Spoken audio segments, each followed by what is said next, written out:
Para encontrar com essa alma, lá vem a barra do dia, topar com a barra do mar. Lá do céu, ai, vem dois anjos.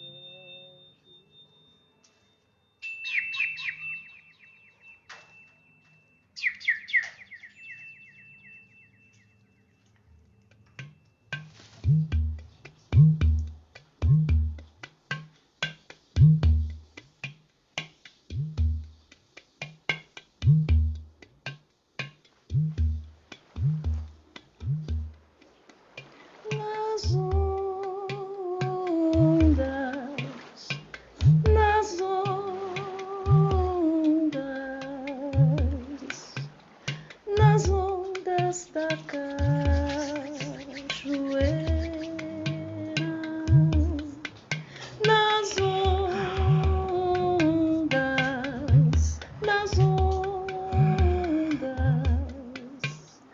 nas ondas da cachoeira.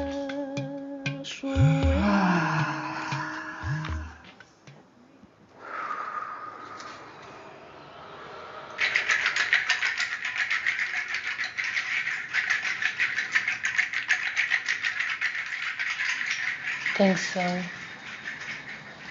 gravidez, dor,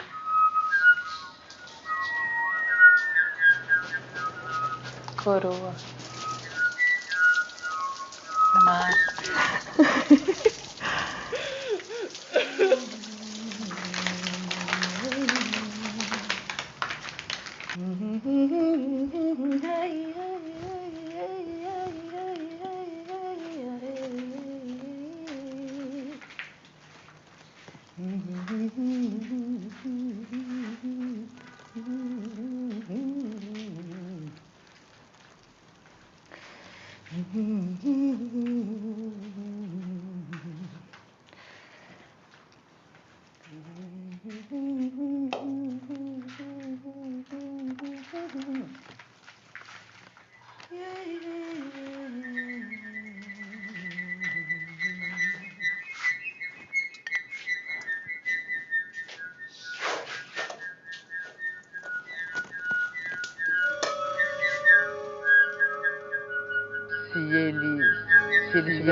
Se ele tivesse um filho naquele lugar, o que ele diria para o filho? Depois que ele soube da situação, né? Dos piezômetros, fragilidade, barragem. Ele disse que ele telefonaria para o filho, mandaria o filho evacuar imediatamente do lugar. O filho dele teria escapado. Os meus não escaparam. Não é exagero, né, gente? Não foi assim. Quem sobreviveu Adoro. infecciosas e outros problemas de saúde. Além da tragédia humana. E a razão pela qual eu estou aqui é para proteger a Vale também. A Vale é uma empresa extraordinária, que é uma das melhores, se não a melhor empresa que eu jamais conheci na minha vida. E é uma joia brasileira. Essa coisa arrancada de repente. Tá difícil de acreditar, sabe?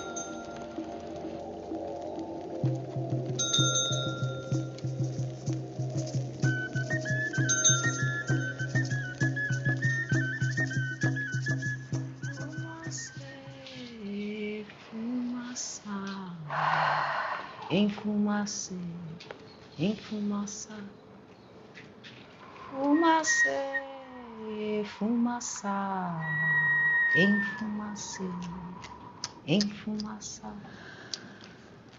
É Muzanzé, Muzanzá. é Muzanzê, é Muzanzá. Muzanzê, Muzanzá, é Muzanzê. São poucos os dias que eu fico Muzanzá. tranquila. Eu penso muito. Fumacê, fumaça, enfumacê. Mas eu quero enfumaçar. ter mais tranquilidade para Fumacê, viver mais, sabe? Com as pessoas que eu amo enfumacê, perto. enfumaçar.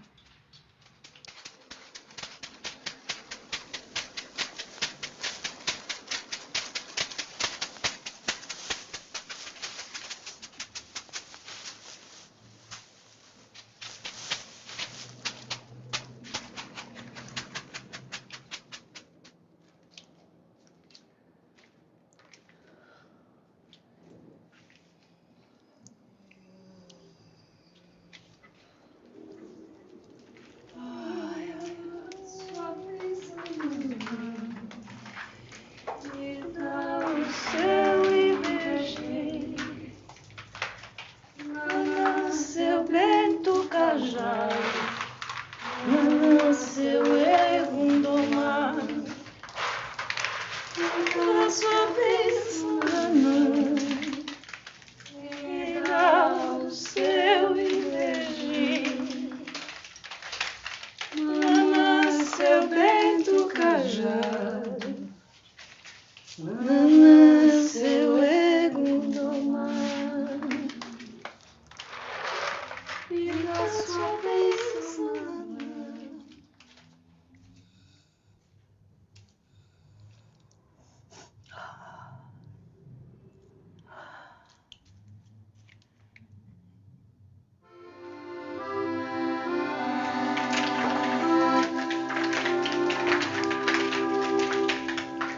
balança, mas não vira nem pra lá e nem pra cá.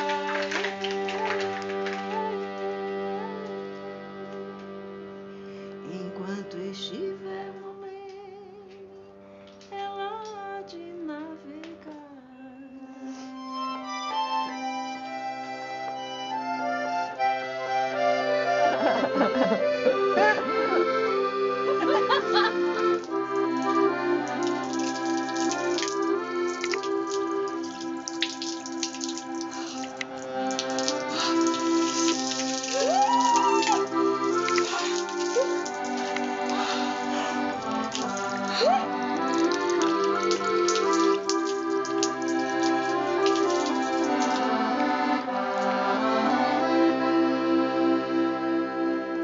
É na linha do Congo, é na beira do mar. É na linha do Congo, é na beira do mar. Nós vamos serenar, nós vamos serenar.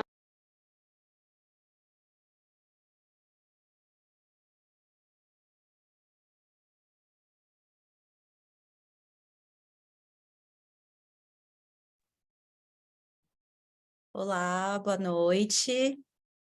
Bem-vindos. Me escutam? Sim. Boa noite, sejam muito bem-vindos a mais um Travessias. Eu sou a Marcela Assef, sou psicanalista, integrante da Casa Frida, junto com a Carla Belintani, com a Renata Catassini, com a Fabiana Domingues e com a Paula Mandel. Para quem não nos conhece, a Casa Frida é um projeto que tem como eixo de estudo e pesquisa o luto, articulado com a arte e a psicanálise.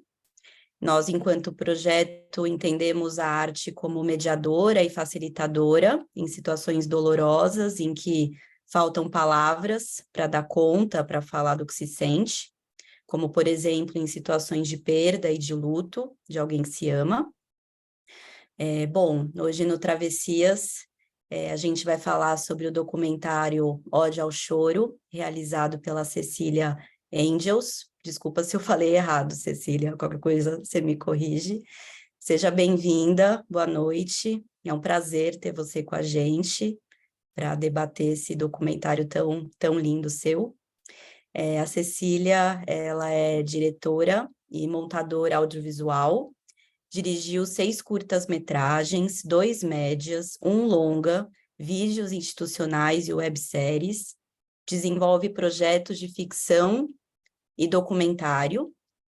Tem como norte a linguagem cinematográfica em diálogo com os temas de desenvolvimento social, ambiental, espiritual, artístico e de resgate da memória. E ela se especializou em direção na Escola de Artes Visuais em Nova York. No documentário Ode ao Choro, né, a gente acompanha a Cecília compartilhar de forma tão sensível a travessia do seu luto pela perda da melhor amiga Camila, vítima do rompimento da barragem de Brumadinho em janeiro de 2019, completando hoje 4 anos e 4 meses. Também está aqui conosco o Instituto Camila e Luiz Taliberti, inaugurado no dia 25 de julho de 2019. É uma entidade criada em homenagem a Camila e Luiz Taliberti, vítimas do rompimento da barragem de Brumadinho. E representando aqui o Instituto, está com a gente a Helena Taliberti, presidente do Instituto, e o Wagner Diniz, diretor administrativo. Helena e Wagner, sejam muito bem-vindos também, é uma honra ter vocês aqui com a gente. E hoje a gente vai debater sobre o documentário. A gente pensou em passar um trecho também para ser um disparador, mesmo a gente pedindo, né, para vocês assistirem. E agora vou passar a palavra, não sei se a Paula, a Carla, que estão aqui também, querem falar alguma coisa, antes da gente passar o trecho e começar o nosso debate. Tá bem? Bem-vindos e boa noite.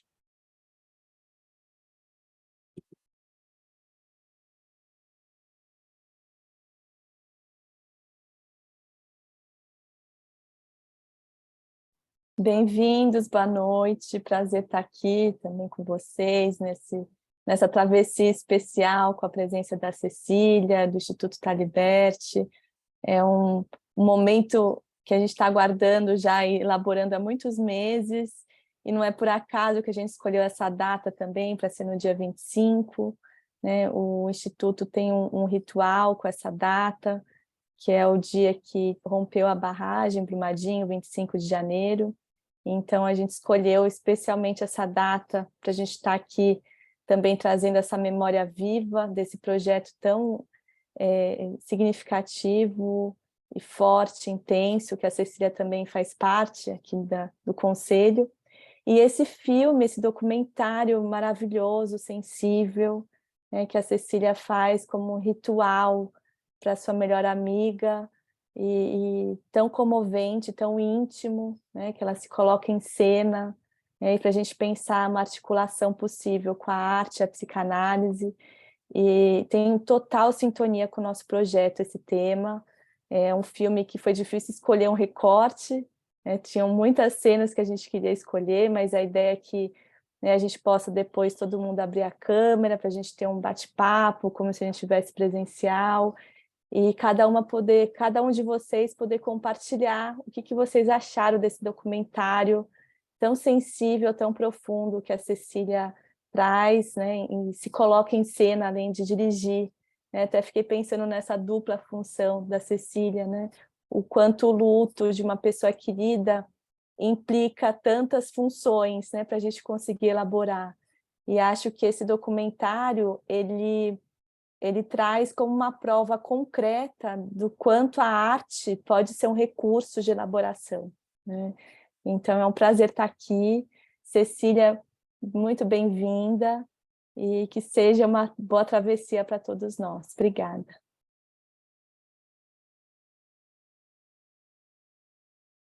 Você lembra, assim, teu corpo, como reagiu? Não lembro do meu corpo, como ele reagiu. Eu lembro que a minha mente não parava de pensar.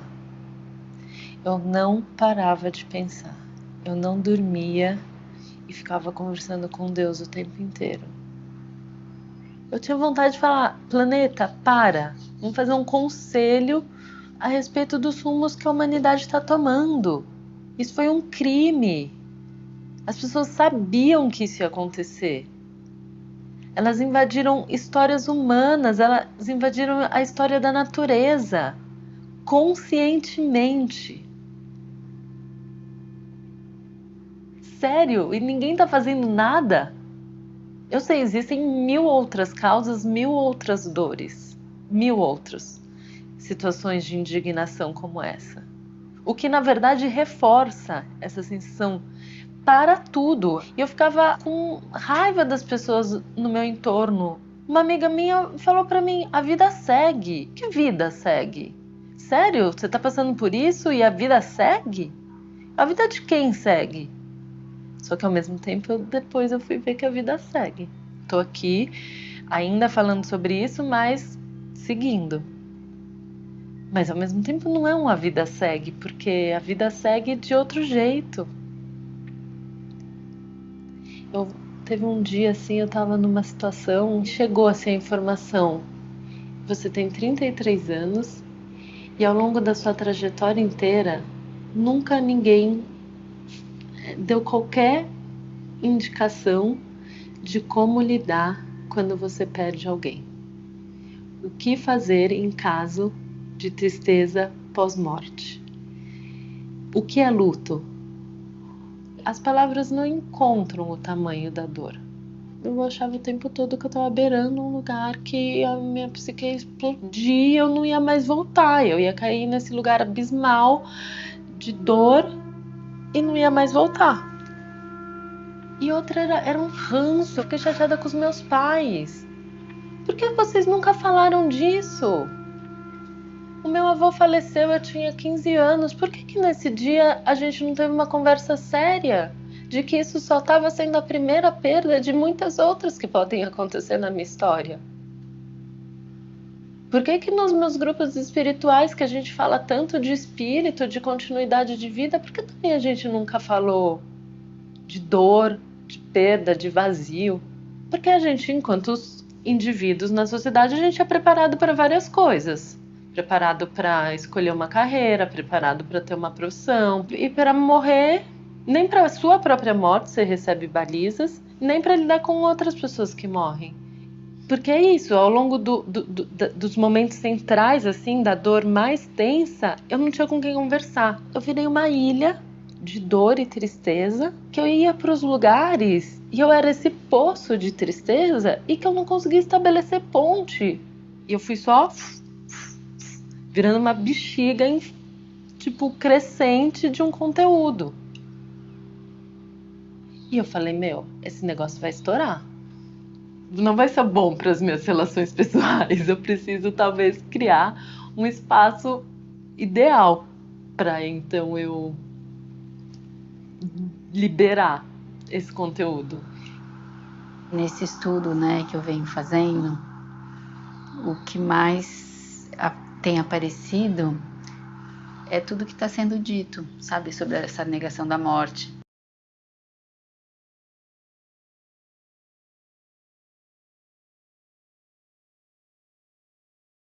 Bom, esse foi o trecho que a gente pensou junto, para passar aqui como um disparador para a nossa conversa. E, bom, o microfone está aberto. Cecília, se você quiser, enfim, falar alguma coisa, né, fica à vontade, assim como todos também. Bom, peraí, a gente está todos juntos no mesmo local, eu, Helena e o Wagner. Em primeiro lugar, agradecer a oportunidade de ter esse momento de conversa. O filme tem tido uma trajetória, tem sido exibido nos festivais, em algumas ocasiões, mas conversar, entrar num lugar de aprofundamento do debate é um pouco mais raro, porque, enfim, cada um costuma assistir no seu quadrado, na sua tela, e depois só me mandam mensagens, mas eu acho que essa oportunidade do debate vai ser muito bom. Então, muito agradecida mesmo pelo tempo que cada um está dedicando de estar aqui junto. as pessoas que eu conheço, que eu sei que já viram o filme, e também aos rostos novos, e aos nomes que eu não conheço também, obrigada. Eu pensei de, assim, só para disparar um pouco o que eu penso desse processo, e aí depois eu estou mais aqui no lugar da escuta,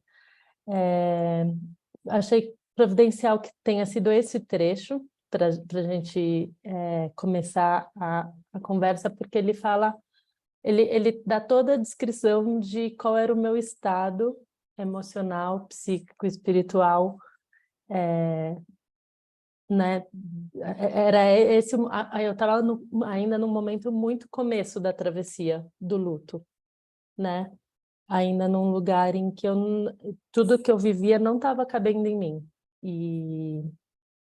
E aí, eu acho que refletindo sobre o mote do que é a nossa conversa hoje, a arte pode auxiliar na travessia do luto, ou em qualquer transformação de processo psíquico, isso eu pessoalmente nunca tive dúvidas, em absoluto, assim, mesmo antes de ter a necessidade de usar isso como ferramenta, eu já sabia no meu coração que a arte é transformadora. E só para abrir um parênteses, a minha história de vida, ela já tinha se apoiado na arte e no fazer fílmico para ser agente de cura. Eu venho de uma história de vida em que o meu pai foi uma pessoa alcoólatra. E isso foi um motivo de muito sofrimento, principalmente na minha infância. E o segundo filme que eu fiz, que é um curta-metragem que se chama Não Deixe Joana Só, foi um filme em que eu coloquei essa questão dentro de uma ficção. E eu não tenho dúvidas que eu, depois da feitura desse filme, me relacionei com esse tema de outra forma. Então, ali, num curta-metragem de 12 minutos, foi a primeira pincelada prática que eu tive. O fazer artístico gera uma transformação de cura muito potente. E nesse processo, curiosamente, muitas outras pessoas que tinham problemas com alcoolismo se aproximaram. Então, só para dividir que não foi uma cura minha, né? Foi uma cura coletiva, e as pessoas que assistiram o vídeo sempre vinham trazer coisas muito também que se conectavam com as suas histórias. Sempre alguém também tem questões com alcoolismo na família, e o filme trazia isso.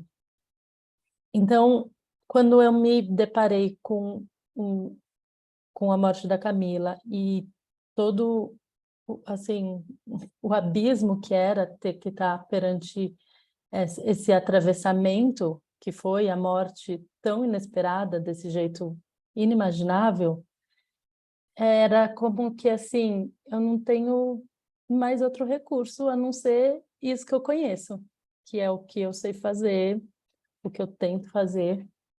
E aí é claro que eu tive uma sorte muito grande de que eu sabia que eu podia contar com esses recursos. E esses recursos, eu digo, as pessoas que estiveram comigo dentro desse projeto, né? Quem assistiu o filme sabe que ele é composto com agentes em que eu tenho encontros, e eles são guardiões de estágios dessa transformação a qual eu me proponho.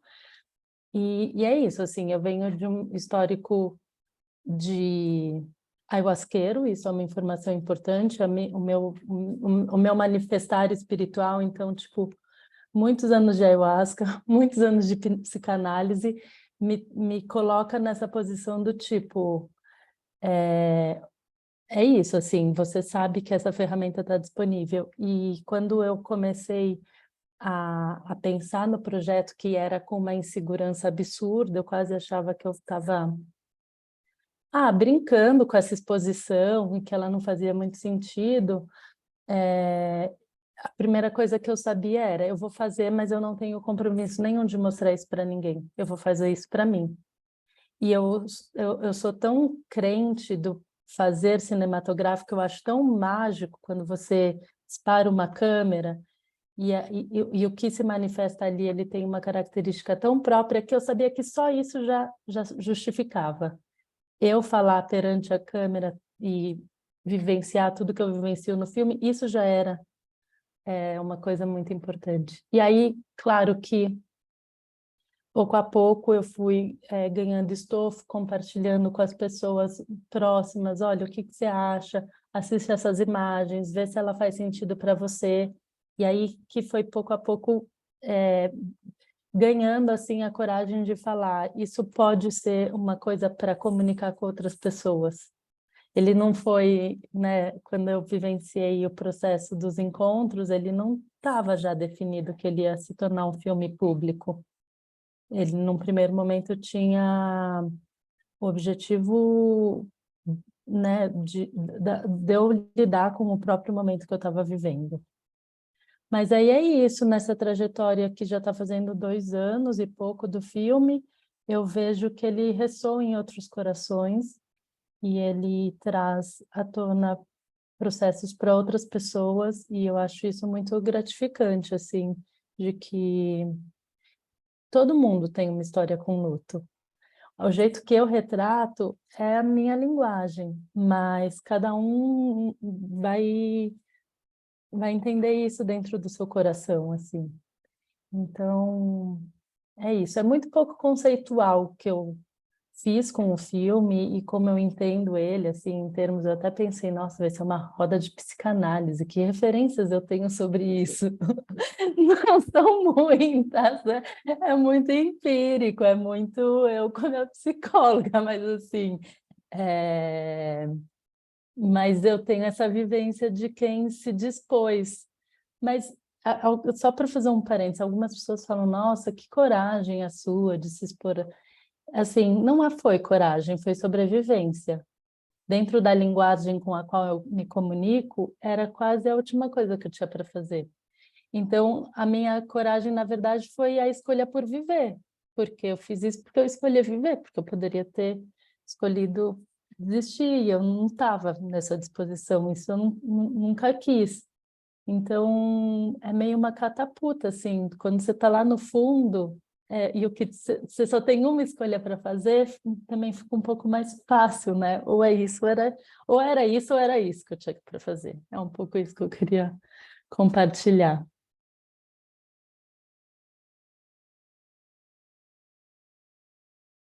Agora ouvi, assim, não sei quem quer falar coisas.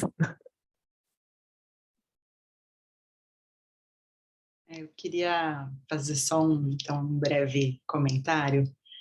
Antes, quero ouvir vocês, óbvio. Mas, Cecília, que riqueza a tua fala, que emoção te ouvir falando. E eu queria fazer só um comentário quando você fala em dois pontos da tua fala. O primeiro sobre nunca ter tido dúvida de que o fazer artístico de certa forma terapêutico e elaborativo das perdas. Eu acrescentaria, e essa é a aposta aqui da Casa Frida, né? Também o apreciar artístico. Nós estamos aqui na condição de espectadores, né, de apreciadores do seu trabalho, da sua produção, e ela é elaborativa para todos nós também, e facilitadora de impressões, de representações, de sentimentos, o quanto vai mobilizando, porque é justamente o que você disse, com muita sensibilidade, luto é universal. Cada um vai experimentar ao longo da sua vida várias perdas, e o quanto é importante poder falar delas, o quanto é importante dar lugar para esses sentimentos tão intensos que você foi descrevendo de um jeito tão acurado.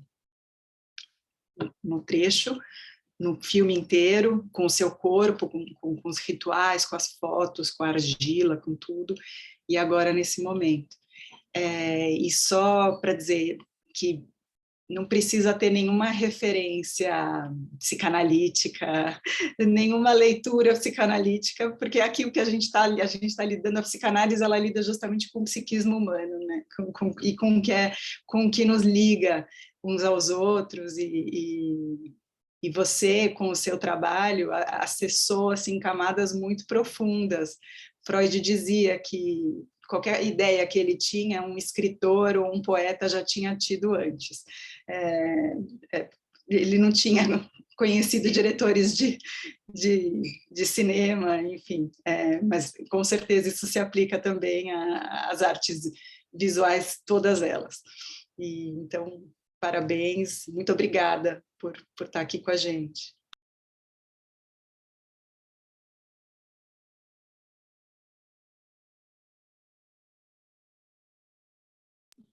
Beatriz levantou a mão, pode falar, Beatriz.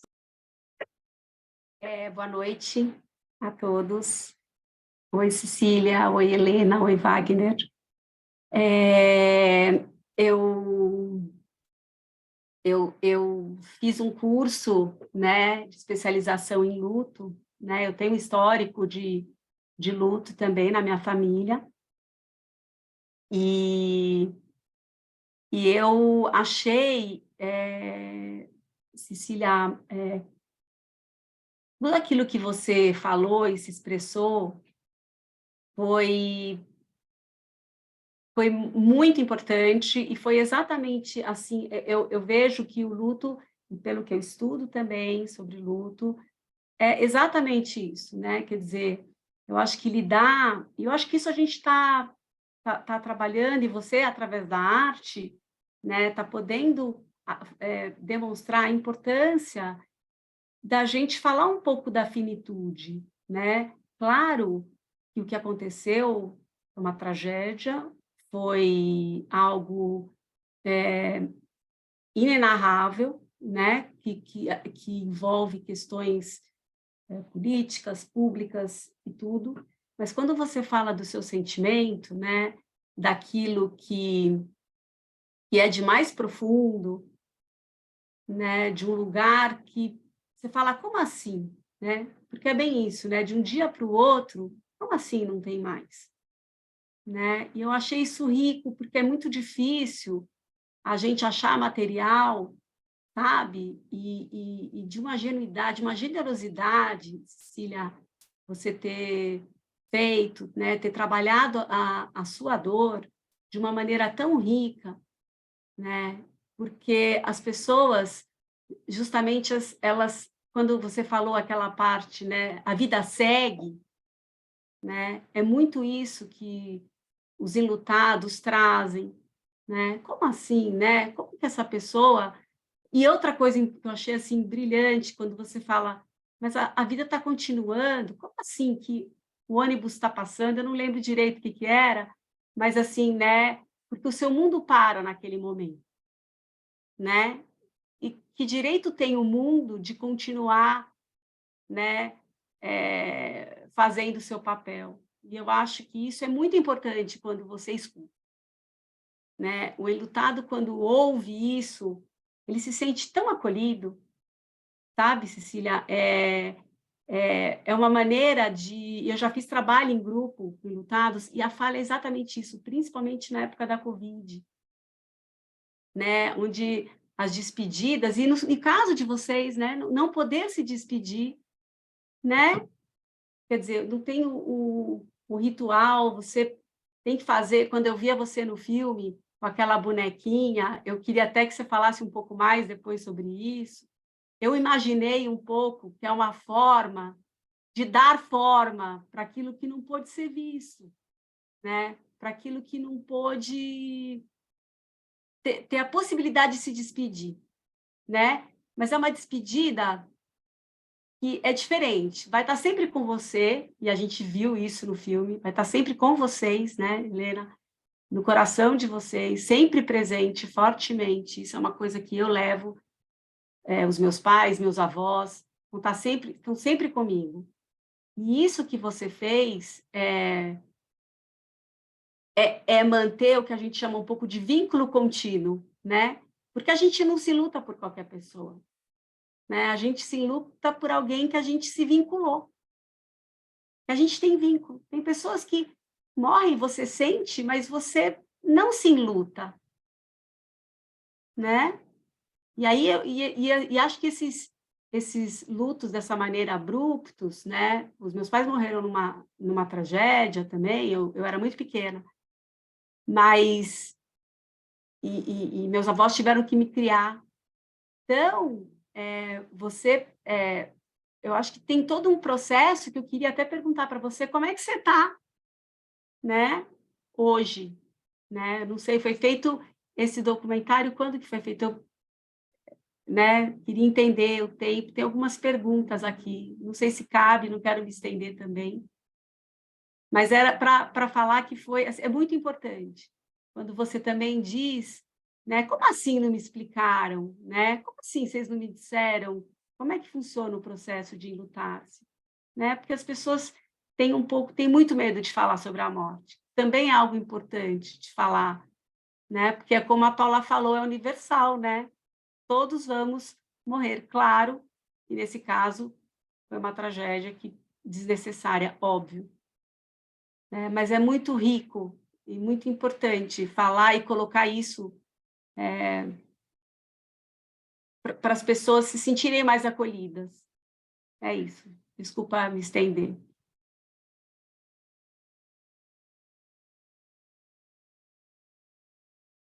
Obrigada, Beatriz, pela sua fala, pela sua contribuição.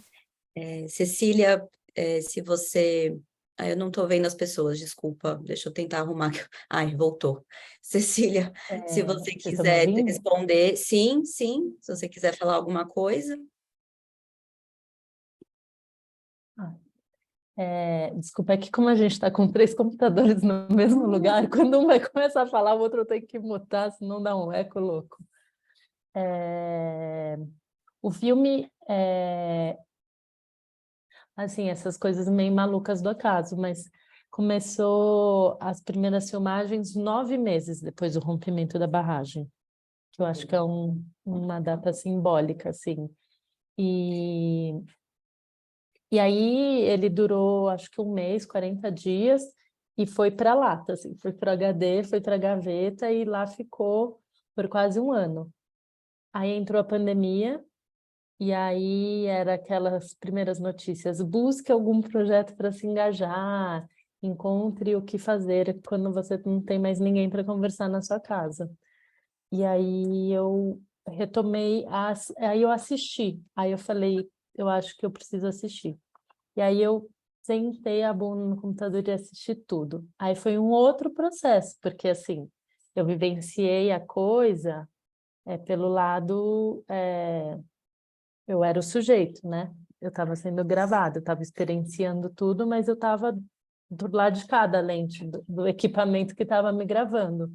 Aí depois de eu ter assistido tudo pelo lado do observador, foi um outro processo, acho que igualmente disparador de muitas reflexões, no meio da pandemia, ter revisto tudo isso, já talvez a gente já tinha completado 1 ano, né, do rompimento da barragem, da morte deles, então isso também foi um outro estágio. Aí devem ter sido mais um ano, assim, para finalizar. Porque agora a gente já está com 4 anos, então... E o filme tem 2, é mais ou menos isso. Acho que... Eu te respondo. Como é que você está? Como eu estou agora? Em primeiro lugar, eu estou com eles, com Helena e com Wagner, porque isso faz absolutamente toda a diferença na minha existência. E estou muito engajada com isso, assim, com o tema... O luto virou um tema com o qual eu tenho muito interesse de trabalhar, e as questões da mineração e o trabalho do Instituto, que a gente vai depois aprofundar nesse tema, mas é como se a vida, pegou o mastro do barco e fez... E aí um monte de coisas que nunca tinham passado pela minha cabeça começaram a virar temas essenciais. A luta é esse clichê que eu via nas outras pessoas, mas que agora eu sinto no meu existir, assim. A luta ativista, política, ela é engrenagem para a vida ter sentido. Então, eu me sinto bem, mas acho que eu nunca, né, parei de retrabalhar essas questões, de me comunicar com a minha amiga, sinto que eu tenho uma relação com ela muito íntima no meu dia a dia. Também uma relação muito próxima com a Helénico Wagner faz muita diferença para mim. E aí, assim, só assim, abrindo o coração para uma outra questão. A gente recentemente, a gente de vez em quando vai para Brumadinho, Helene Wagner muito mais do que eu, mas a última vez que a gente esteve lá, eu fiquei lá 15 dias para, enfim, fazer uma pesquisa. Eu descobri, assim, que eu não estou tão bem. Foi horrível, horrível. Porque é curioso, a gente vivencia um estilo de luto, e a gente conversa bastante sobre isso. O nosso luto é muito diferente do luto de quem está no território de Brumadinho. E quando eu me conecto assim com como as pessoas ali do território estão lidando com as suas próprias questões emocionais, é desesperador. A gente está num campo assim, lidando com isso, que é bastante diferente de como está lá. Só assim, compartilhando uma reflexão que é importante, entendeu? Porque também tem um lugar protegido de não estar em Brumadinho. Ali a coisa, eu sinto que o luto é uma espiral, os processos de vida são espirais, né? Mas parece que lá a espiral corre para baixo, assim, é bem punk. Só abrir um outro parênteses, assim, compartilhando, porque eu também acho importante quem se conecta com essa questão saber disso, ter uma lucidez de que as coisas lá não estão sendo reparadas como alguns comerciais da Vale prometem.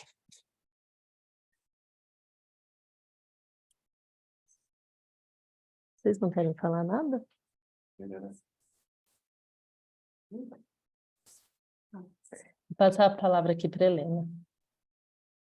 Bom,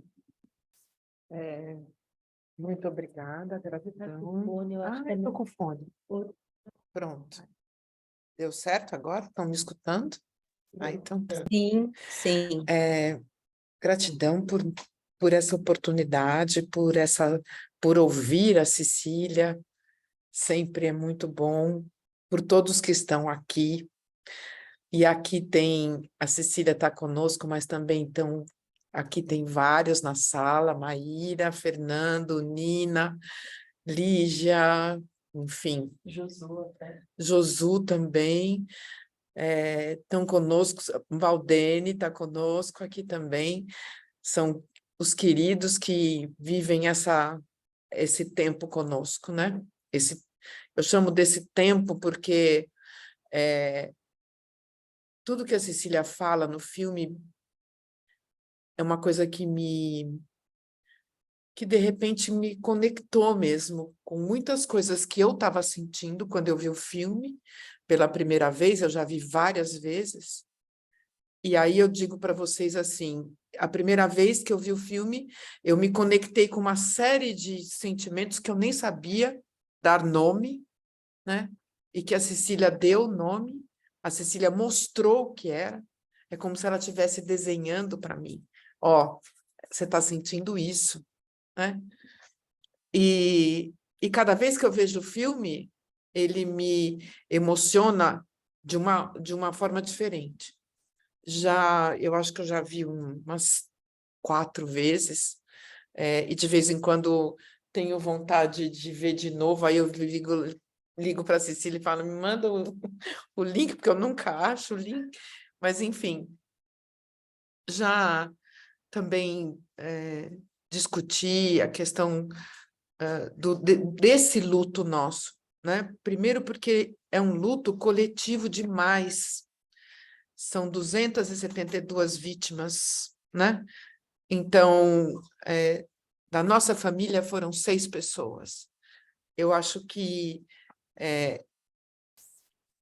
de todas as famílias, eu acho que o maior número é o nosso, mas você percebe que as situações vividas, elas são dramáticas, são trágicas mesmo, demais da conta. Isso que a Cecília falou da gente estar aqui em São Paulo, de certa forma, nos dá primeiro que um pouco mais de estarmos juntos aqui é completamente diferente de estar lá.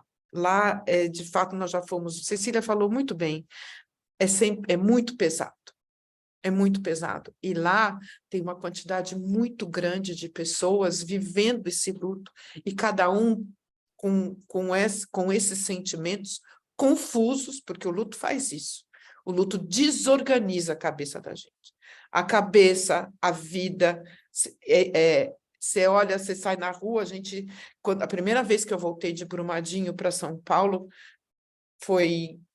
nós ficamos lá em Brumadinho quase um mês depois do que aconteceu, porque minha nora demorou muito tempo para ser encontrada, e nós não íamos voltar para São Paulo sem que ela fosse encontrada.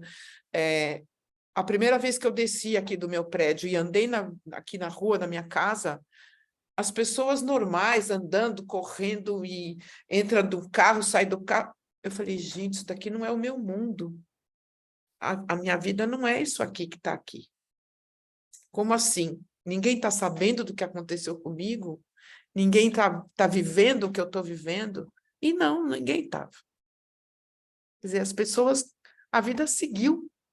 A minha não seguiu, demorou muito tempo para eu engrenar, né? E perceber como é que a vida ia prosseguir. E eu digo assim, nós criamos um instituto 6 meses depois, e eu digo que quem me sustenta são vocês que estão comigo. E eu já falei isso muitas vezes, né, para todo mundo, né? Quem me sustenta são essas pessoas que ficaram comigo perto, né? Os amigos da Camila, os amigos do Luiz, todos eles, assim, sempre me mandam mensagens, perguntam como é que eu estou, vem aqui em casa. No Dia das Mães eu nunca estou sozinha, no Dia dos Pais o Wagner nunca está sozinho, no Natal a gente não está sozinho, na passagem do ano a gente não está sozinho, nos aniversários deles a gente não está sozinho. Então, assim, isso eu percebo que é uma coisa do luto, do nosso luto, né? E eu digo nosso luto porque não é só meu mesmo, né? E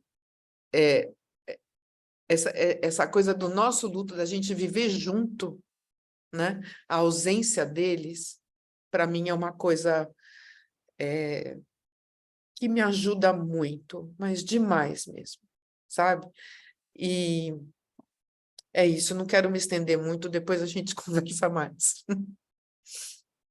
Deixa eu só acrescentar um negocinho, se você me permite.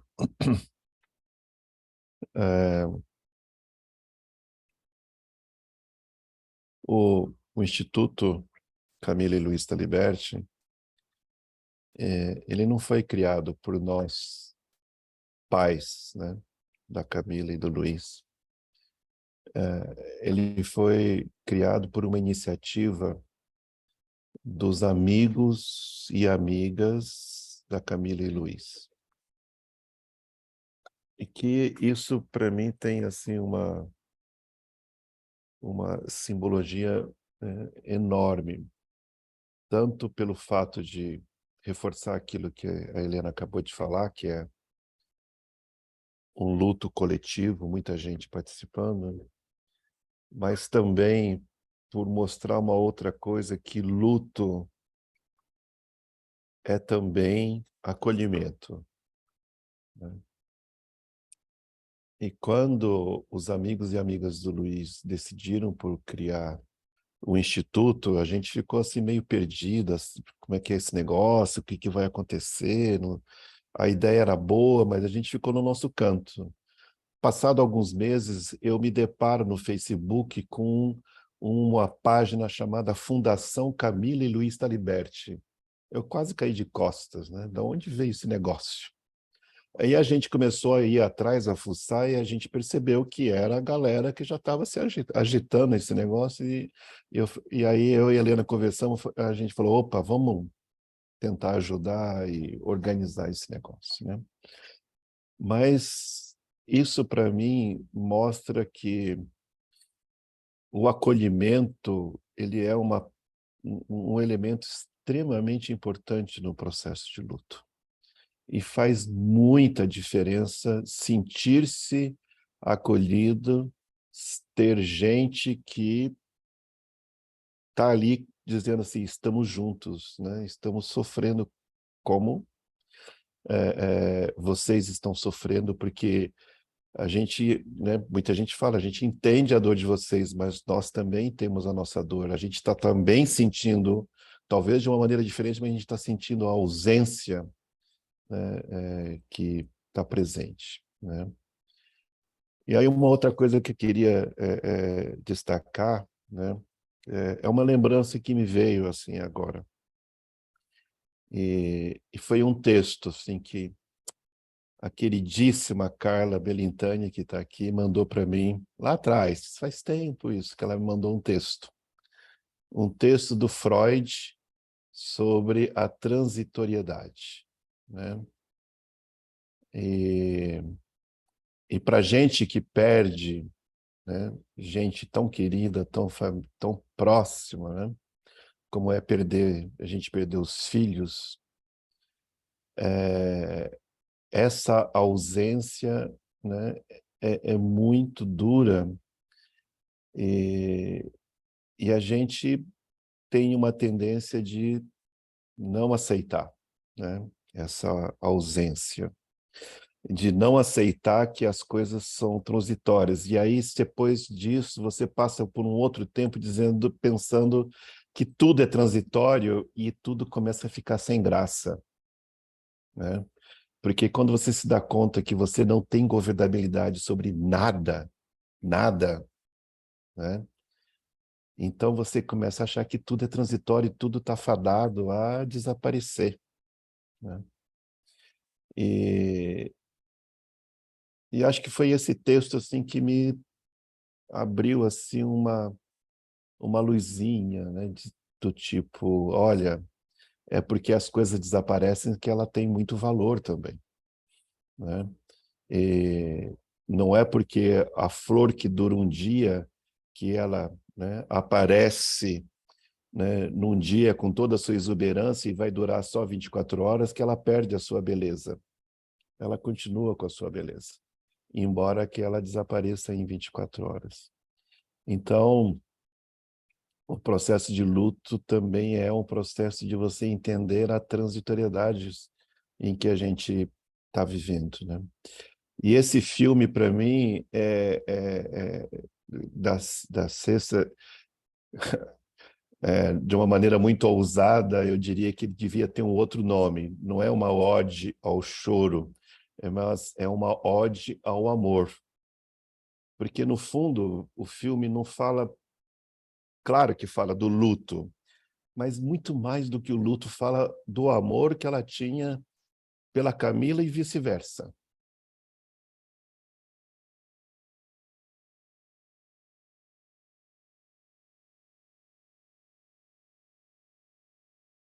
E como isso foi forte.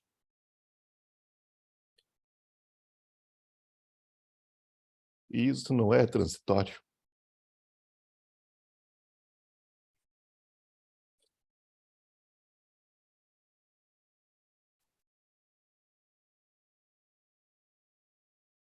É isso.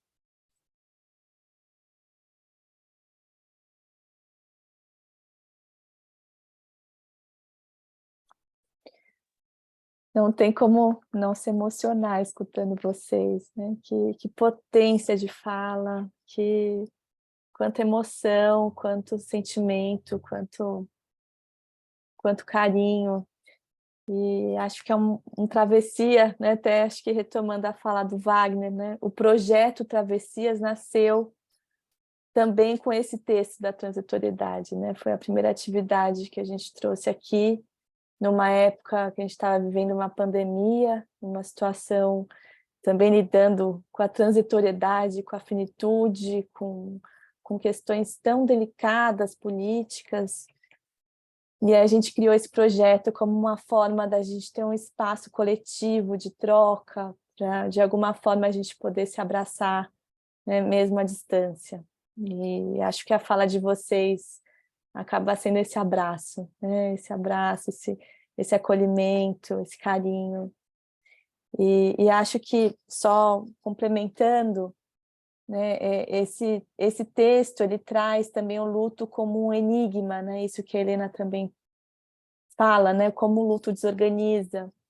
E cada um tem o seu tempo, né? Tem a forma de lidar com o seu luto. E a gente está falando de luto, está falando de vida, né? Não é só sobre finitude, pelo contrário, a gente falar sobre finitude é dar valor à vida, né? E acho que esse documentário tão profundo da Cecília, né, era até algumas cenas que eu também gostaria de recortar, que eu fiquei muito tomada com algumas cenas. Acho que esse começo do documentário, que tem essa risada, que não dá para saber muito bem de quem é essa risada, se é da Camila, se é da Cecília, mas mostra um vínculo, um carinho entre as duas, né, que movimenta, né, que acho que já é a abertura, que é esse momento em que a Cecília está entre tantas faces, né, e que face que ela vai seguir, né, com esse documentário, né, foi um pouco a fantasia que eu fiquei dessa abertura, dessas risadas, e parece que tem um testemunho seu também, Cecília, no fundo. Também queria te perguntar, né, de que momento que você fez esse testemunho. Mas é muito bonito esse jogo de luz, né, quanto você vai tomando diferentes formas. E um tema que eu fiquei também muito curiosa para te ouvir mais é esse ritual do barro, né, e aí trazendo essa chamada do Instituto, que somos sementes, né, não sabiam que éramos sementes. E eu fiquei muito curiosa também para te escutar mais, porque tem esse momento do seu corpo no barro e o quanto, né, a partir disso algo floresce, né? Parece que ali você consegue de alguma forma fazer uma conexão, uma travessia, né? Que a cena seguinte é o final do documentário, com você num lugar muito bonito, com montanhas, mas que dá essa perspectiva de continuidade, de vida, de potência. E eu fiquei muito emocionada assim também com esse final, também se você puder falar um pouco mais. E voltar encerrando com o texto do Freud, que ele escreve esse texto no meio da guerra, estava tendo a Primeira Grande Guerra, ele também, né, teve várias perdas, e ele está conversando com esse poeta, falando isso que o Wagner trouxe, né? Por que as coisas transitórias não podem, de alguma forma, permanecer ou ter o seu valor? É que não é só a matéria em si, né? A gente está aqui, a Camila está aqui com a gente, né? Ela está entre nós aqui, a gente está, né, dá para escutar ela aqui com a gente, de alguma forma. E ele finaliza, né, esse texto dizendo dessa capacidade do ser humano de reconstrução, né, que vem do amor, que vem do afeto, e acho que o seu documentário traz isso, né? Tem esse final que parece que é o início de uma outra coisa, né? Uma outra travessia, né? Você olhando para esse horizonte com tantas possibilidades, né? Enfim, se você puder depois falar um pouco, eu vou abrir também a fala, e queria agradecer de novo, assim, Helena e Wagner, que honra ter vocês aqui com a gente. Então, eu estou muito emocionada e feliz. Obrigada. Carla, se você topar, vou abrir a palavra para as pessoas que levantaram a mão, e aí, só para diversificar um pouco, e depois eu volto te respondendo, pode ser? Claro, perfeito. Ótimo.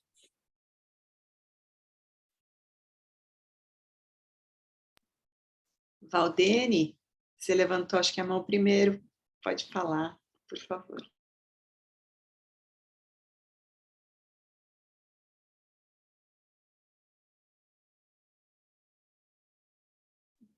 Você precisa tirar a travinha do seu microfone.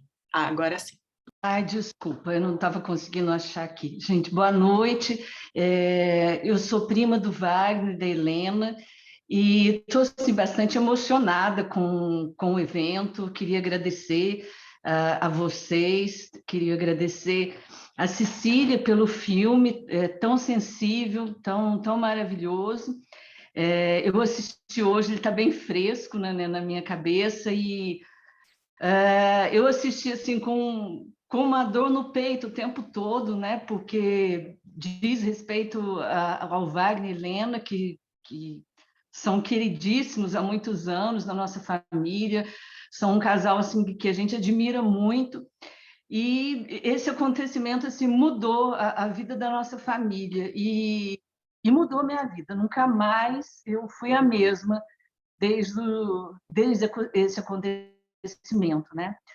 E o filme me tocou muito, né? Porque diz de uma elaboração de um luto, né? Eu também sou da psicanálise, eu sou psicanalista, sou do Laço Analítico, que é uma escola de psicanálise que tem em alguns lugares do Brasil, e fiquei assim muito contemplada com as falas de vocês, lembrando do Freud, de como ele disse que em lugares que ele nunca conseguiria chegar, que os poetas, que os artistas conseguiam, né? Então, a Cecília consegue mostrar de uma maneira muito sensível, muito poética, inclusive, essa elaboração do luto que é necessário para todos nós, mas que não é fácil, né?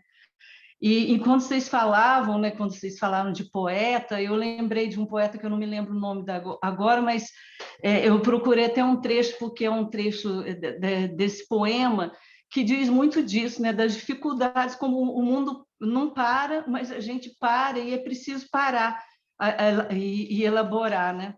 E o verso, eu vou ler só um verso, mas ele diz isso: as estrelas não são mais necessárias, retirem cada uma delas, empacotem a lua e façam o sol desmanchar.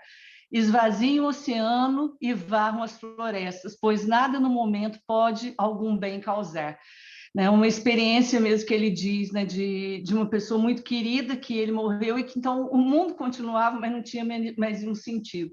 Então, não há um dia sequer, desde 2019, que eu não pare e não me lembre da Camila, do Luiz, que eu encontrava o máximo uma vez por ano nas confraternizações de família, mas que sempre me inspiravam, sabe, muita alegria, muita simpatia, e sabe que eu gostava muito de vê-los, né? Então, é uma coisa que o que aconteceu, né, nas famílias, na nossa família, e com o Wagner, com a Helena, é da ordem do real, né? Como o Lacan fala, né? O real não de realidade, mas o real é aquilo que a gente não consegue dar significação, né? Então, até hoje, eu acho que todos nós estamos tentando dar alguma significação, mas eu sei que ela escapa, né? Ela sempre vai escapar e a gente nunca vai conseguir significar, né? Porque o que aconteceu, a cena que a gente viu na televisão e os dias que a gente passou lá em Contagem, naqueles velórios e tudo,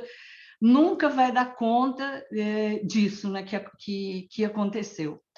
Então, eu queria agradecer, porque é uma maneira da gente elaborar, né? Cada vez que a gente fala no assunto, a gente elabora mais um pouquinho, mas sabendo que nunca vai dar conta, né? E queria agradecer a Helena, ao Wagner, porque o jeito que eles estão elaborando esse luto é um jeito que está fazendo um tremendo bem para a humanidade, né? Com o Instituto, com a causa da violência contra as mulheres e outras questões, com a causa do meio ambiente. Então, toda vez que eu vejo uma notícia do Instituto, eu tenho muito orgulho dos meus primos. E é isso, acho que é isso que eu consigo falar e quero agradecer por esse evento, porque ele também está me ajudando a elaborar mais um pouco essa tragédia.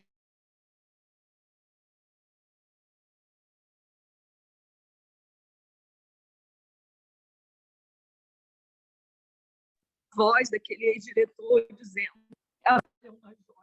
aquela estupidez, aquela falta de sensibilidade. Não, aquela voz, naquela hora, me deu vontade de gritar. E que é impossível alguém poder dizer o que ele disse.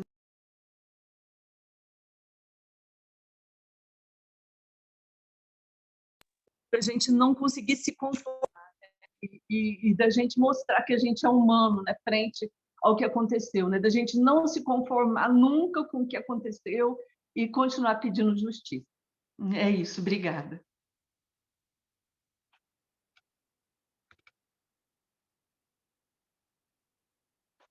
Obrigada, Valdene, pela sua fala. Eu só queria fazer um adendo antes de passar a palavra, que é isso, né? O documentário, o Instituto, falar sobre isso, a gente está aqui hoje, é movimento de vida, né? Que a gente está fazendo.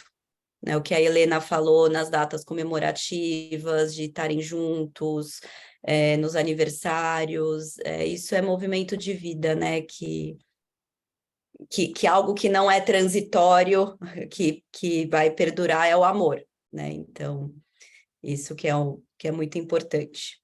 Fiquei pensando nisso com a sua fala. Bom, vamos passar aqui. Maíra, você está com o nome do Leonardo, mas é você, tá? Pode falar. Acabou minha bateria e eu tô com o celular do Léo. Primeiro que eu queria agradecer esse evento. Eu sou apaixonada por psicanálise, acompanho a Casa Frida, e vocês chegaram no momento da pandemia que trouxeram muita vida, no momento de muito luto e de diversos lutos.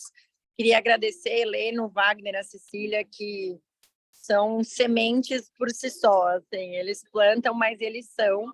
E só para dizer que duas coisas, na verdade, eu queria dizer sobre o luto. Quando a Helena falou, eu acho que, e aí, como saindo um pouco do luto, eu aprendi muito luto como fases, primeiro você passa por uma fase, depois a outra, e que bom que a gente está mudando nossos conceitos de luto, principalmente na área médica, que a gente está falando que o luto é muito pendular, né? Então ele vai e volta, e que acho que tem tudo a ver com essa bagunça, e que esses eventos são muito importantes para deixar esse pêndulo mais próximo da vida.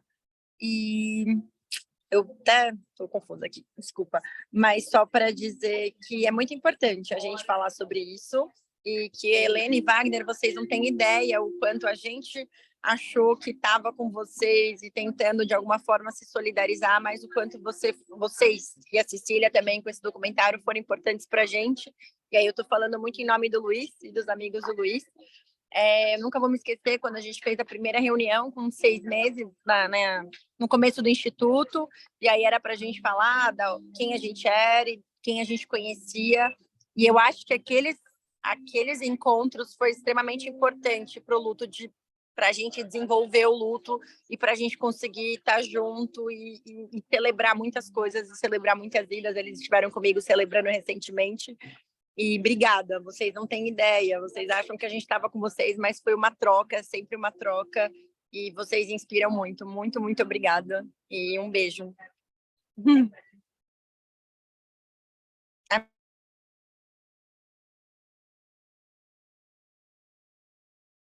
Obrigada, Maíra, obrigada. É isso, né? Eu acho que o luto, ele é um trabalho, né? Ele tem esse nome de trabalho de luto por conta da complexidade, né? Eu acho que é muito mais complexo do que na teoria o que a gente lê, enfim, mas obrigada pela sua fala. É muito bom ter você aqui com a gente. Obrigada. Nina, quer falar? Sim, eu queria, na verdade, agradecer a Cecília pelo filme tão sensível, tão potente, tão incrível. Acho que a Helena falou isso muito bem, né? É um filme que traz vocabulário para a gente. Então, na verdade, eu queria trazer aqui uma camada de tempo. Eu consegui assistir esse filme ontem, somente ontem.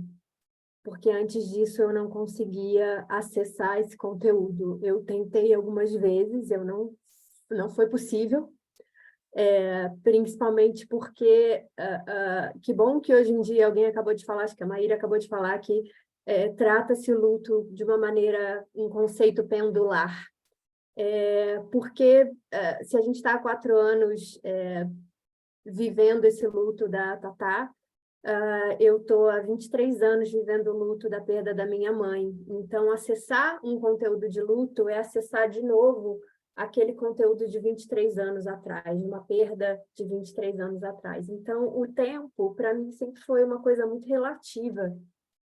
Eu me lembro muito eu fui, né, fazer terapia, me colocaram na terapia, porque imagina, com 13 anos você perdeu sua mãe, então precisamos, e eu não tinha ninguém, não tinha para onde ir, enfim, precisamos resolver isso. E aí as pessoas pedem que esse tempo, primeiro essa sensação clara que acho que todo mundo passou, de que a Cecília foi assim, precisa, falando, a vida não para, eu saio na rua e está tudo acontecendo igual. Ei, ninguém vai parar? Ninguém está entendendo que é sério o que aconteceu, que está doendo, que está tá dilacerado aqui dentro, né? Então, esse primeiro embate. E depois, uma coisa de que, assim, todo mundo quer que você responda muito rápido.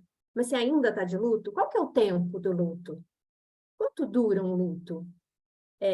Eu, no meu processo, que foi considerado muito longo, eu enfrentei ali uma depressão profunda, distúrbios alimentares, síndrome do pânico e uma série de outros, enfim, eu sou um prato cheio para os psiquiatras da sala, se alguém quiser conversar comigo. Mas quanto tempo dura um luto? O que é um luto saudável? O que é? Não tem, né? Não cabe, porque a dor é de cada um. A minha irmã passou pela mesma experiência que eu e ela não teve nenhum distúrbio psiquiátrico.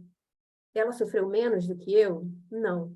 Cada uma sofreu o seu, né? Então, assim, eu queria agradecer por tanto vocabulário, Cessa, eu te falei isso, é muito potente esse material, é muito incrível. Eu, na verdade, fiz várias anotações, porque, para além dessa passagem, tem muitas outras, né? Eu me senti exatamente essa ilha de dor e tristeza que uma hora implode, porque se você não olhar para isso, você vai implodir.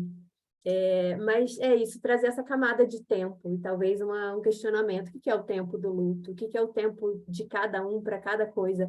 A Helena postou recentemente que próximo ao Dia das Mães, e o Dia das Mães é uma data sofrida para mim, desde sempre, né? Desde essa perda, falando sobre o que é dar certo, o que é estar pronto, o que é ser adequado.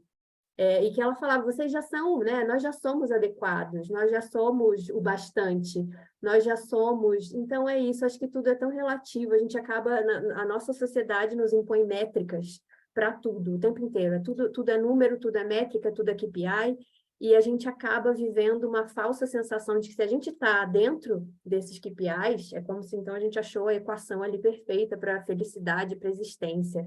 Só que isso é uma grande falácia, porque essas métricas não correspondem à realidade do que se passa aqui dentro enquanto seres humanos, né? Então, assim como a métrica do tempo.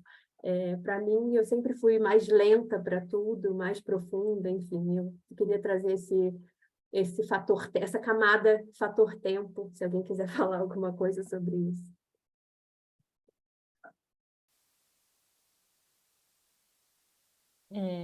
Pedir licença aqui para Helena, só para eu falar uma coisa antes dela. Nina, assim, para mim significou muito você ter assistido o filme. Te agradeço por se abrir para essa experiência. Eu só queria trazer uma reflexão para a gente, assim, contextualizar. Eu e a Nina somos amigas de escola também, nesse mesmo contexto da Tatá. E eu acho que, sei lá, Nina, trazendo uma reflexão aqui de como a nossa sociedade lida com o luto. Eu sempre soube de que existia essa questão na sua vida, na sua história de vida, de que você havia perdido a sua mãe. Mas em nenhum momento, nenhum dos nossos ambientes, fosse educacional, fosse social, estimulou que isso fosse trabalhado coletivamente. E eu acho que isso é sintomático de uma sociedade que exclui os enlutados, não fala sobre a morte e segue em frente, entendeu? Porque que exemplo positivo, sei lá, hipoteticamente, poderia ter sido no nosso ambiente escolar, em algum momento essa experiência ter sido um pouco mais compartilhada e talvez enfrentada junta, né? Enfim, acho que fica a reflexão. Eu fico pensando como eu vou falar sobre morte com os meus sobrinhos, com as pessoas, porque eu acho que é isso que a gente precisa fazer. A gente precisa trazer esse tema, assim, um pouco é a educação sobre a morte. Enfim, te dizer isso, assim, que eu sinto que a gente esteve próximas por tantos anos, em tantos momentos da nossa história, e a gente nunca se conectou nesse tema. Mas acho que não foi falha de nenhuma de nós, foi um pouco sintoma da nossa sociedade. E muito obrigada por estar aqui hoje, de verdade, de coração.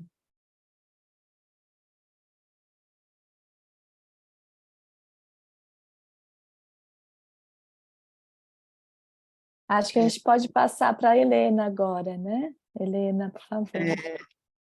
Sim, essa questão dos tempos do luto e daquelas coisas compartimentalizadas que a gente gosta de... Tudo tem que ter o seu departamento, né? Então, é assim, agora você vai sentir isso, daqui a pouco você vai sentir aquilo, e tudo vai passar, tudo vai ficar bom. Aí a gente sabe que não passa, que não fica bom. Eu tive que escrever um livro, aliás, eu fui convidada para escrever um capítulo num livro chamado Revés de um Parto, e onde eu escrevi assim, o capítulo em 2 horas. Eu não sei não tenho o hábito de escrever, não sei como escreve, não tenho nenhuma formação literária, nada, a vida toda só escrevi pareceres técnicos, então nem sei como é que foi que eu escrevi isso aí, mas enfim. E a minha elaboração do luto é assim, o luto é uma espiral de pau de sebo. E aí você vai subindo. Lá em cima tem uma cadeira. Aí quando você chegar lá em cima na cadeira, você vai olhar para baixo, você vai entender. Porque o meu maior questionamento era entender por que aquilo estava acontecendo. Por que meus filhos estavam lá naquela hora, por que aquela lama, por que eles foram minerados, deve ter sido uma morte horrível, né? Por que isso aconteceu? Então, a minha figura do luto era assim, é uma espiral de pau de sebo, que você vai indo, e quando você chegar lá em cima, você vai entender, porque aquela lá é a cadeira do entendimento, né? Você vai sentar, vai olhar para baixo e vai ver tudo, vai entender, vai clarificar, né? Meu bem, só que é assim, o pau de sebo você escorrega, você estatela no chão, você fica todo em cacos, quando você vai juntar os cacos, não tem caco mais para juntar, porque falta os cacos deles, porque é tudo uma coisa só na vida de uma mãe, e quando você... aí você pega, junta o que pode e vai lá subir de novo. De repente, você escorrega tudo outra vez. Então, você começa a ver... isso eu estou falando principalmente por conta da Nina, que eu acho que a gente tem nós estamos em luto há 4 anos, a gente tem um longo caminho ainda. E não importa quantos anos leve, né? E nem se essa espiral, a minha terapeuta fala assim, mas a espiral ela vai perdendo a cera, ela vai perdendo o pau de sebo, mas demora muito para perder esse pau de sebo, sabe? Demora muito. E a gente, assim... quando tem as recaídas, porque eu chamo de recaída no seguinte sentido, volta o sentimento, a saudade, ela aperta demais, tem momentos que a saudade aperta muito, e a gente tem que viver isso, porque é o único jeito de você viver a vida é assim, a gente não tem outra coisa, quer dizer, é aceitar e, principalmente, acolher essa dor. A gente tem que se permitir acolher essa dor. E cada um, não é porque eu perdi 2 filhos que o meu luto, minha dor é maior do que quem perdeu a mãe, de que quem perdeu o pai, de que quem perdeu um cachorro. Gente, eu respeito hoje em dia quem perdeu um cachorro. Porque a dor a dor do amor. O luto é a dor do amor. Se você ama, você tem luto. E não necessariamente, inclusive, precisa ser uma morte. Se você tem alguma situação na sua vida em que aconteceu uma ruptura, aquilo também é um luto que você vai viver, né? Talvez você seja menos doloroso depois de um certo tempo, mas também é um luto. Então, eu acho assim, a gente tem que desmistificar essas regras, né, dos sentimentos. Eu me lembro que fazia uns 15 dias que tinha acontecido, e aí me telefonou uma pessoa e perguntou, e aí, você já entrou no eixo? Falei, gente, que eixo é esse? Não sei nem onde é que está o eixo. Que é isso? Né? Que palavra é essa? Né? Então, eu acho que o depoimento da Nina, a fala da Nina é uma coisa muito importante. Para mim, é uma coisa muito importante. Porque, para mim, assim, eu tenho a impressão que eu vou viver, o tempo que eu viver vai ser o tempo que eu vou viver esse luto. Né? Porque o luto está relacionado com o tamanho do amor, com o tamanho da saudade que a gente sente, com essa espiral que você despenca e depois você começa a querer subir de novo, porque é do ser humano você querer viver, a vida está aqui, né? A gente respira, quando você respira tem vida, então, assim, eu acabei de colocar um marca-passo, quer dizer, passei bem perto, né? E aí os médicos me desviaram, né, da morte. Então, assim, acho que a gente precisa falar, deixar que os sentimentos venham, e não tem medida, dor não se mede, né? E é isso.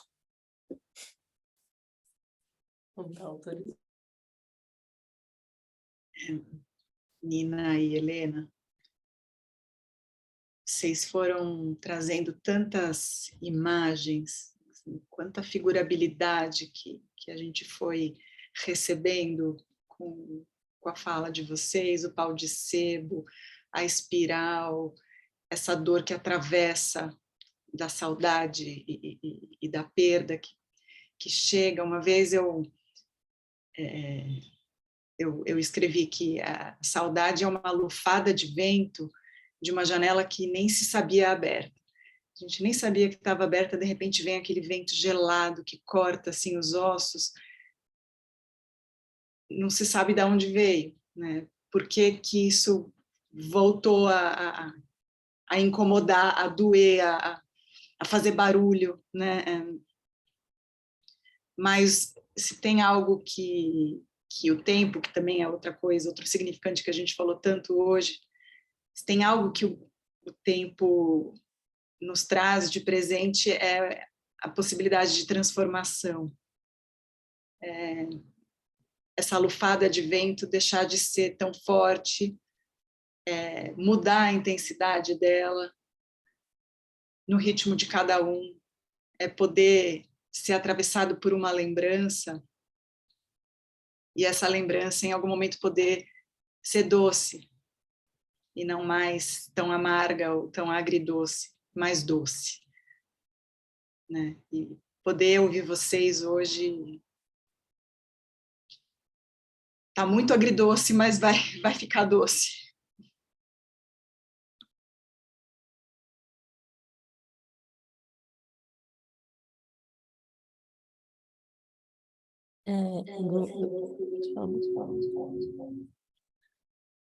Falando em saudade, eu acho que tem um dado importante na feitura do Ode ao Choro, que é a Camila era uma das principais encorajadoras da minha profissão. E sei lá, não tinha pensado sobre isso antes. Mas até quando ela morreu, ela me impulsionou a fazer o bem. Entendeu? Esse é o grau de profundidade que esse ser manifesta em vida e pós-vida. E o Instituto é isso. Porque se eles fossem pessoas mais ou menos queridas, isso teria durado 6 meses, entendeu? E vocês criaram filhos maravilhosos, porque a coisa está cada vez mais solidificada, assim, é muito potente a presença deles pós. É muito louco. Isso eu digo, assim, a minha experiência de como eu me relaciono com a Camila hoje em dia é de uma potência muito grande. E é óbvio que eu sinto falta do tato, do cotidiano, do cheiro, da voz, da materialidade dela, de escutá-la, de compartilhar. Mas eu acho que é um pouco aquilo que eu falo no filme. Se ela está viva em mim, ela está absolutamente viva em mim e nos meus gestos.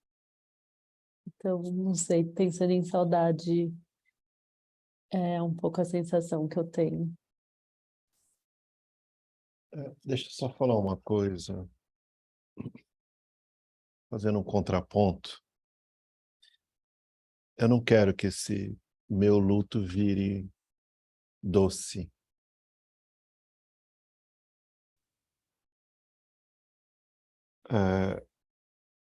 Acho que eu entendo, pelo menos até agora, mas eu estou aprendendo também, pode ser que mude, mas eu entendo o luto como um processo que você vive pela ausência que você sente e o quanto aquela ausência significa para você. E sim, tem dor, tem tristeza, tem lembranças, memórias, muitas, memórias boas, muitas, e tem altos e baixos, também muitos, e eu acho que eu quero continuar assim, sabe? Não quero que isso mude. A única coisa que eu quero é ter paz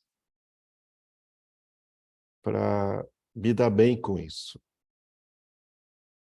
Eu quero sentir assim muito confortável vivenciando esse luto até o final da minha vida, sem sofrer com ele, como algo assim que não me pertence, que eu tenho que superar isso, que eu tenho que, né, deixar isso para trás, né, e tornar isso doce. Não, eu só quero ter muito conforto com esse luto, com essa dor, com esse sofrimento, com esses altos e baixos.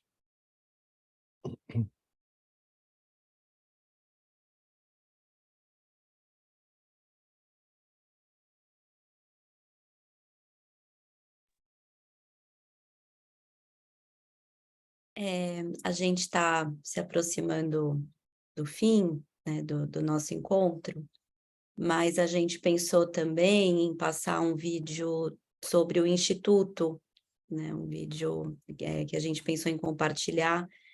Então, se tudo bem, a gente pode compartilhar ele agora e conversar mais um pouquinho até o final, se tudo bem por vocês. Tá? Kennedy, você pode passar, por favor?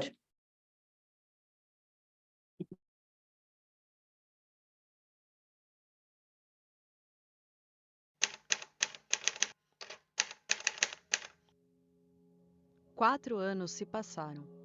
A região da mina do Córrego do Feijão, em Brumadinho, continua repleta de lama. No cenário devastado, o silêncio é quebrado pelo barulho das máquinas que tentam reparar o irreparável. 3 joias ainda continuam desaparecidas debaixo dos rejeitos de minério.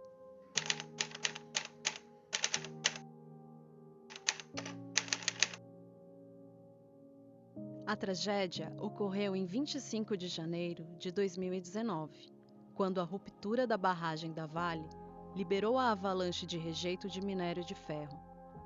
Com sua força, a lama ceifou 272 vidas, destruiu comunidades, degradou o meio ambiente de forma irreversível e atingiu milhares de pessoas que dependiam do rio Paraupeba para o seu sustento. As vítimas eram trabalhadores da mineradora, de empresas terceirizadas, pessoas da comunidade e turistas que estavam na única pousada destruída. Dentre as vítimas, 2 grávidas. A cidade que era conhecida pelo verde, sol e linda bruma da manhã, agora também é reconhecida pelo luto. Os familiares batalham para que a tragédia de Brumadinho não caia nunca no esquecimento. No dia 25 de cada mês, familiares e amigos se reúnem neste letreiro e fazem o ato pela memória das vítimas e clamam por justiça. Até hoje, os responsáveis pela tragédia-crime seguem impunes. Descaso e processos postergados, cada dia que passa, a impunidade é o aval para que crimes como o de Brumadinho aconteçam novamente.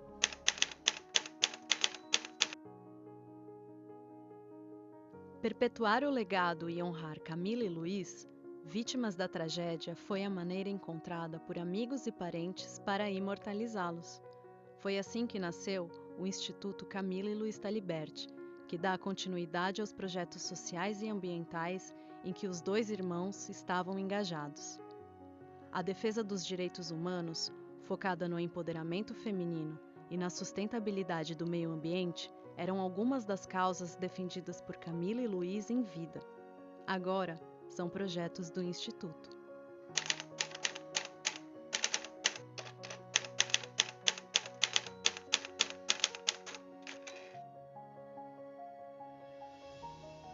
Somos todos sementes, porque temos a força e o poder de transformação.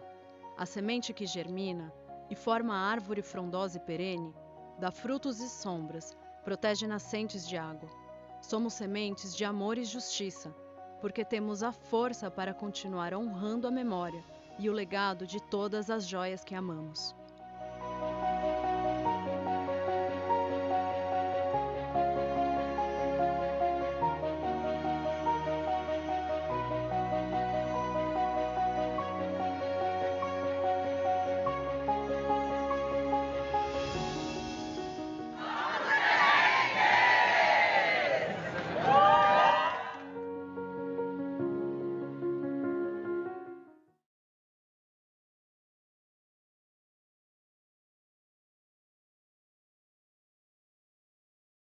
Que emoção, hein? Que lindo. Não sei se a Cecília também quer encerrar para dizer uma fala.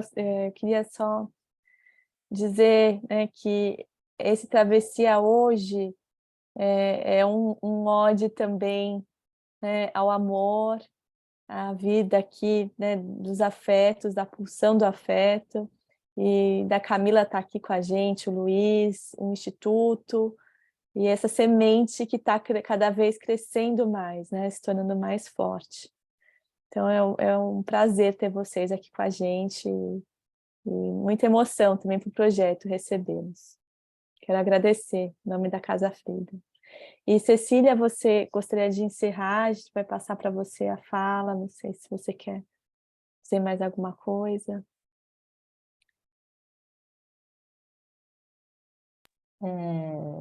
Agradecer também pela oportunidade.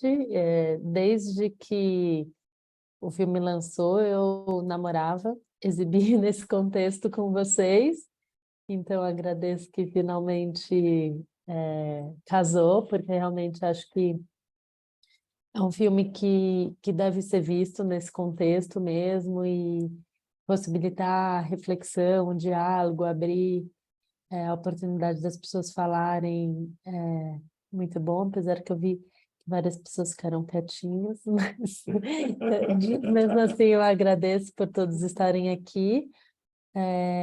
O filme está num momento da sua carreira fílmica, digamos assim, e que ele está disponível no YouTube, isso é uma novidade, e eu conto isso porque é isso assim, espalhem essa semente, acho que compartilhem com pessoas que vocês acreditem que essa mensagem precisa chegar, que eu acho que a ideia é exatamente essa, assim, se esse filme servir, ele já teve a sua função, assim, comigo, ele agora é aberto para o coletivo mesmo, então, que se ele ajudar outras pessoas a elaborarem os seus processos, isso, né, é um pouco a missão de quem faz arte também. Eu acho que é assim.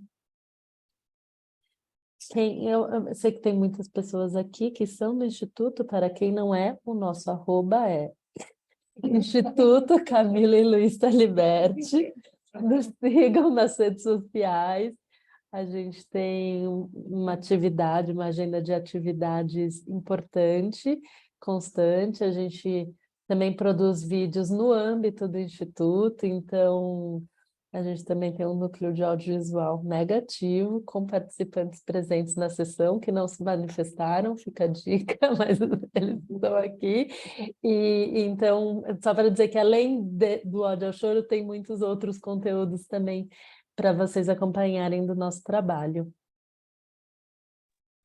Eu queria muito agradecer a presença da Cecília, da Helena, do Wagner, de todos. Hoje foi muito emocionante e agradecer por vocês plantarem essa semente aqui com a gente hoje. Com certeza foi uma semente plantada em todos nós. Agradeço muito, muito mesmo. E vou seguir. Obrigado, um beijo. Eu vou dizer que muito obrigada pelo carinho com que vocês trataram cada partezinha assim, da organização, cada arte, cada texto. Deu para perceber que vocês têm muito carinho e apreço pela Casa Frida, por esse projeto, pelo Travessias, e parabéns por isso. Parabéns.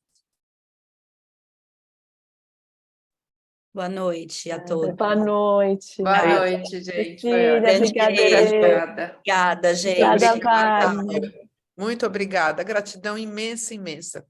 Tchau, Muito... Helena. Tchau, Wagner. Tchau, Cecília. Tchau, tchau. Tchau. Tchau, gente. Tchau. Marcela, vai ficar gravada? Está gravada? Fica. E aí, depois, se vocês puderem mandar para nós o link, aí a gente... Porque teve gente que queria vir e não veio. Não pôde. Tá bom? Tá bem. Vai ficar no canal do YouTube e a gente encaminha. Ai, que bom. Tá. Muito obrigada. Obrigada, Helena. Bom revê-la. Até. Beijo, meninas. Um beijo. Tchau, tchau. Beijo, Até. tchau, tchau. Até. Tchau. Carol.